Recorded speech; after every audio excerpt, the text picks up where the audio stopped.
Project Stryker? Why is it needed, and what does it mean for Riot Games technically? So at Riot Games, we've been doing big esports productions for over a decade now. So it's nothing really new for us. But this was all with one game, League of Legends. It's been hugely successful, and we've been at the forefront of esports production. But now we've added 2 more games. We've added Wild Rift and Valorant, and this scale has to come from somewhere. So Project Stryker is a series of remote broadcast centers, as we call them. They're strategically placed around the globe, one at 0 UTC, one at +8, and one at -8. And this would allow us to add to that scale and provide the content that our fans require to cover all of these sports 24/7 in a follow-the-sun type model. Okay. So what are the daily challenges for you working in esports audio, and what tools do you use to overcome these challenges?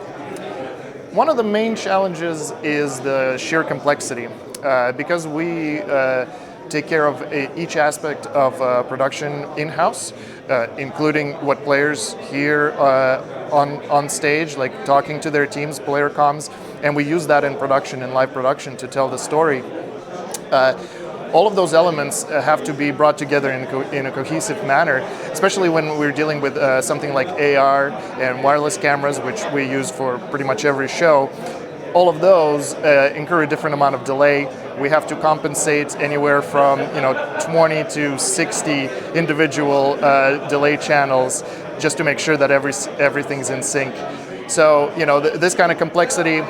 The communication is the main challenge, and we use a set of tools, both in the cloud and on-prem, including top-of-the-line audio consoles.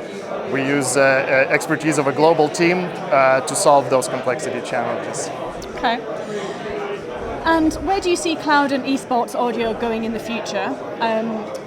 What will that future look like, and how will your job get simpler or more complicated? Well, I don't think it'll ever be simple, but that's a good thing, because we try to kind of push the envelope. We try to innovate for every show. So in everything that we do, we try to add an R&D component and just kind of like, what's the next step here?